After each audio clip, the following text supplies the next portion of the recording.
Hi, my name is Stephen Ash, and I've written the complete Golden Dawn Initiate, published by Glastonbury Books, and I'm here to talk about the system of angelic magic known as the Shemhamphorash, or divided name, which features in the book. Now, the order of the Shemhamphorash, the angels of the divided name, originate from a code contained in the 14th chapter of the book of Exodus, verses 19, 20 and 21, which read consecutively in the original Hebrew, each combine 72 letters each. So each of those verses from Exodus 14 has 72 Hebrew characters. One of the great codes of the classical Qabalah has been the exploration of this apparent non-random sequence of Hebrew letters in the book of Exodus. And traditional commentators have arrived at a system whereby when one lays the Hebrew letters from each of these verses one above the other, with the middle of verse 20 reversed, then 72 trilateral names are arrived at by reading the columns downwards. When one attaches the suffix Yah, one of the nomenclatures of God, or El, Aleph Lamed, to various of these names, then certain titles, declarations, names are arrived at. Crowley comments on this in his Book of Thoth, and I think he compares the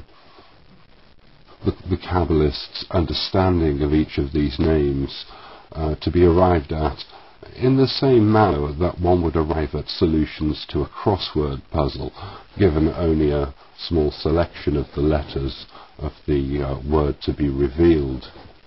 Now, the system of 72 names known as the Shemhamphorash, taken from the Kabbalistic interpretation of that section of the book of Exodus, are a system of angels which relate to the Zodiacal band.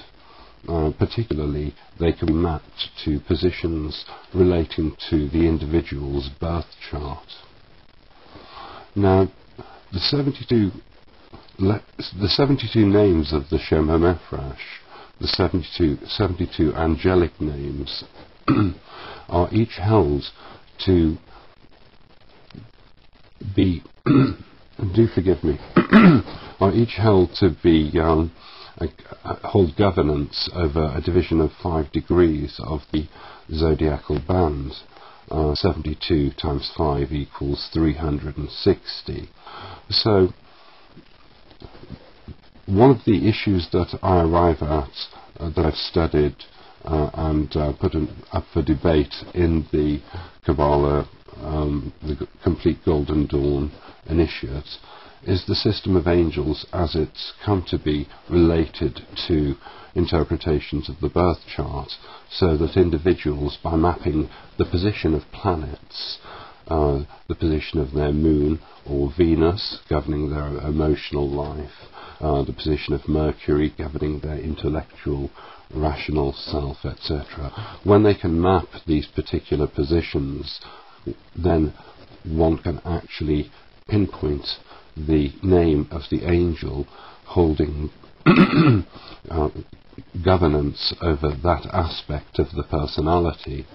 So if one's Venus was in the first 5 degrees of the sign of Leo, then the angel Vahuya, who is listed in the complete Golden Dawn Initiate as relating to that point of the birth chart, will actually be the angelic name that the Kabbalist will call upon in order to safeguard their emotional well-being or their hormonal balances, all of which the planet Venus holds governance over.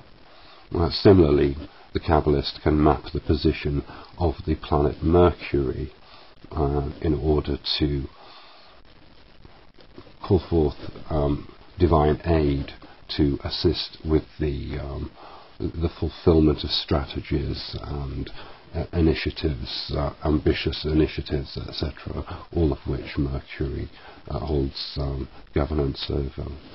And so the whole system of the zodiac, the whole system of the birth chart of the individual can be turned into a vital talisman through which the individual's relationship with certain of the 72 angels of the Shemhamphorash can successfully be achieved.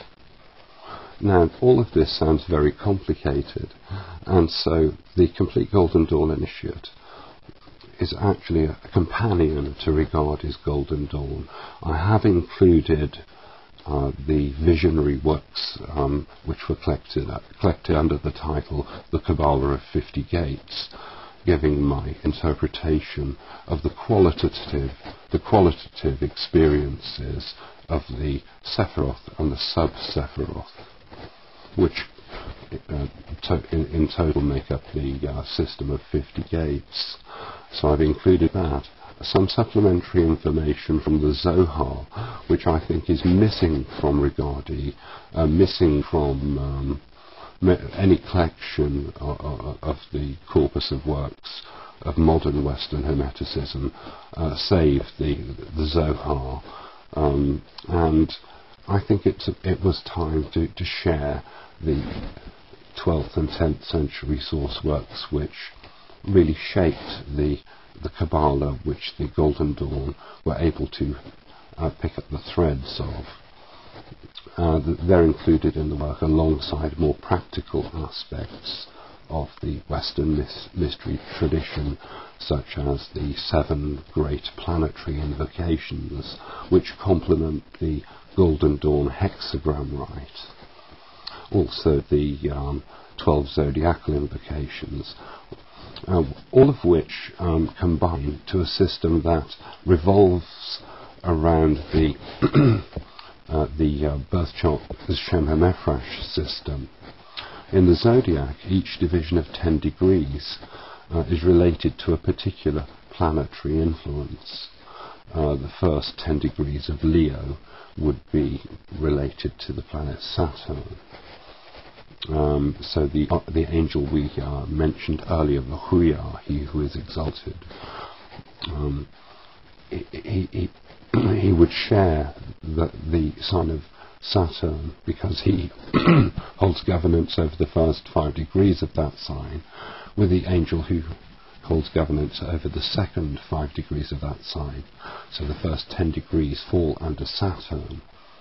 And the planetary and zodiacal invocations can be combined with the rite of hexagram and the rites of the opening of the temple given in the Complete Golden Dawn Initiate, so that if one is aware of the position of a particular planet in a sign of the birth chart, then one can call forth the angel of the Shemhamphorash relating to that position by employing the planetary call combined with the zodiacal call, which would be used to charge a talisman, for instance.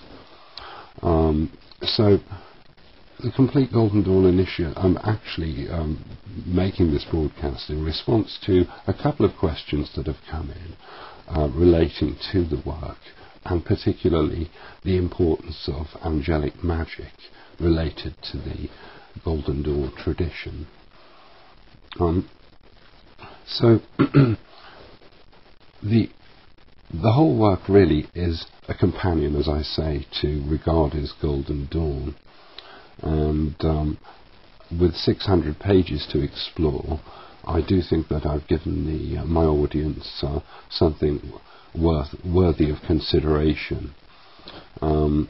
I don't really want to extend this particular podcast to too great a degree, but the whole purpose of Golden Dawn style, Golden Dawn system, ritual magic, is that of self-revealing, understanding through self-revelation. And I believe that the Golden Dawn system possesses a consistent set of tools that can be used by the discriminating mind to achieve understanding, harmony and balance within their own system. I'm aware that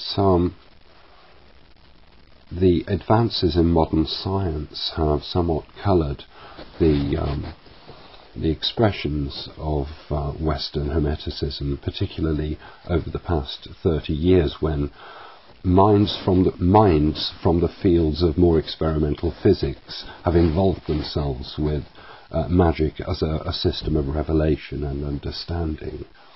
And I've tried to incorporate this within the advances in from the observer's point of view of this system within the work itself, particularly within the fables, the tangled fables of the Qabalah of 50 gates, which illustrates the opening body of the work.